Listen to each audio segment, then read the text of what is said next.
So today I have my main man here, Richard Kiely. So Richie, please introduce yourself. Um, Richard Kiely. I'm a professional MMA fighter. By in the evening and by day, I work in an office. Amazing, excellent. Rockstar behavior. The managing customer operation. MMA. I actually came to MMA quite late, so I came to MMA maybe when maybe I was 33. It was 4 days off 34, so I came to it quite late. But doing martial arts since I'm 7. Started off with karate, then went to kung fu, and went to point fighting, and then full contact kickboxing. The full gamut of martial arts, and in terms of like I've done boxing as well, K1, Muay Thai, and now MMA. So I'm getting punched in the face as a kid, Excellent. as you can see. It sounds like you're well experienced when it comes to training, and you've been in a few different gyms. Just a quick question there. What exactly brought you into training itself? What attracted you to, let's say, kickboxing or boxing? It's a good question. So I did it since I was a kid. I was kind of put into it as a child. There's a kind of a legacy in martial arts in my family. So I probably wasn't. I don't know if I would have chose it, but once I got into it, I don't know if I enjoyed it or just became part of my lifestyle and part of my life. And then there's some good aspects to it. I enjoyed the fitness level. I enjoyed I just enjoyed martial arts, but the unhealthy aspect was that it became, I started to, my self-worth and the valuation I placed on myself became attributed to whether I win or lose a fight. And that's completely unhealthy, and that's one. If I had any advice to anyone going into martial arts, particularly competitive martial arts, that enjoy the process, enjoy the journey, and focus on performance rather than having your self-worth or your valuation on yourself attributed to wins or losses. Because it can happen. Like when you win, you're a good person, but when you lose, you're a shit person. So you need to keep that equilibrium, and focus on performance would be the key.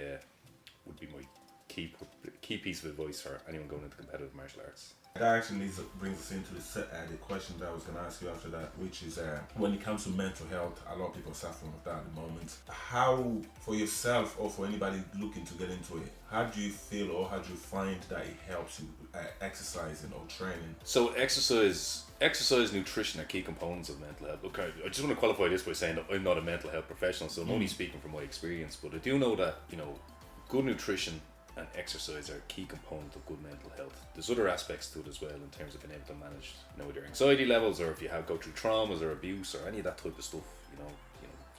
I think you need to seek the advice of a qualified therapist and not some idiot that gets punched in the mouth for a living. From my experience, training has been a key component in terms of me managing any difficulties that I go through, or everyone has their ups and downs. So training has always been a kind of a fallback. First of all, it helps you. I find if you take action, so if you're in a period of depression or a period of anxiety, it can make you feel paralyzed either with fear or what have you. So one of the key components of improving my situation, if I'm in that, is actually taking action, and that means just going to a gym. I might want to do it when I'm there, but if I go, that generally builds momentum. When I'm here now, I'll do a little workout, and when I do a little workout, I feel better, and I'm there, Jesus, why didn't I think of this before? But the thing is, when you're in those anxious moments or those depressive moments, that's completely the opposite. It tells you that's completely opposite the thing that I want to do. So you actually have to when I say you have to do, so it's so difficult to do, but little actions. So whether that's getting up and having a wash, making your bed, these little actions build momentum. So it's these little key steps are ones that build momentum and that lead to the bigger steps. So for example, if going for a run is too big, go for a walk, or go out to the garden and sit out in your garden, get some air. Whatever seems too big, pull it back a little bit and take a smaller step. But it's these small steps and these small little things that you do. These are all little pieces of self-care that will improve your situation, that will improve your mood and help kick you out at the depressive episode or anxious episode, I find. So the thing I find with martial arts in particular is that there's different motivations. People have different motivations that want to join. Some people want to be a fighter. Some people will want to gain self-confidence. Some people get bullied. Some people will just do it because they're interested in it. So what I would say is that martial arts is a great avenue for which people to go down in terms of developing confidence, fitness, all that type of stuff, and it's great crack. There's a lot of toxicity that goes involved with that, and I've been complicit in that in my profession. It's almost like you assume a persona, the bad guy persona, and what have you. yeah, it's almost like the showbiz aspect to generate interest, but the real core component of martial arts is fitness, honor, integrity, being, training, self-care, self-worth, developing confidence. All these type of stuff are components of martial arts that that people should be fixated on. And like I said, don't focus on I want to beat people up or learn all these fancy kicks. You stick with the fundamentals. Like, do it for the right reasons, I would say.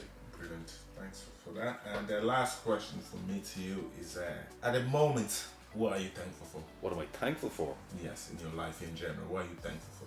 If you have to show gratitude to something. What am I thankful for? Jesus, I'm thankful for loads of stuff. Like, I'm thankful I have a lovely little boy. I have a great kid. I look at him and I feel very, very lucky. If I'm in bad form or anything like that, I look at him and I just say, look, things. Yeah. Now, don't get me wrong. He can be a messer, and like his dad. Yeah. Understand? Can't lose the twinkle. I'm thankful for loads of stuff. I'm very, very lucky, Michael. To be honest, with good job, good health, and I'm in a very good position. So I can balance. When I go through shit days or I go through bad days, it's very easy to balance off and just chalk that down. Look, that's just a bad day, because overall I'm very lucky. That's not to say that I don't go through my bad days or my depressive episodes, all that type of stuff. Everyone does, but it's having the discipline to know that they're a bad day as opposed to a bad life. Look, I've known you now for nearly over 20 years. Seen your journey from the hardest, your lowest points, your highest points, and the one thing I can say, you're an absolute gentleman, you're a great man, and keep on being who you are. Tell me more good things about myself. No, that's the end of that. Now you get to ask me a question. One question. I get to ask you a question? Yeah. Oh, what's your motivation for doing what you're doing?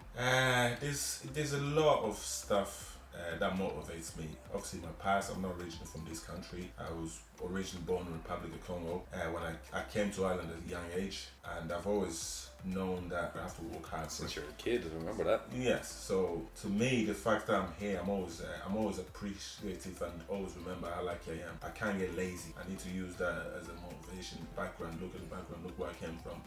I don't make excuses for myself. If I want something, I work hard to get it. That's how life is. That's how life is always going to be. There's no sympathy for anybody. You have to work hard for anything that you want to get. So you can't use this or that as an excuse why you can't get something. Yeah. Anybody can get anything. They just have to put in the work. Yeah. But it's been a journey for you to get from to where you are now, from where you were. Yeah, 100%. Same way for me, it's been a journey. Yeah, exactly. And this is what I say to people, you can't compare your journey to someone else's. Yeah. We all gonna find that journey the hardest thing in the world. It's that saying of if you had 10 people in a room, they all put the problems on the table.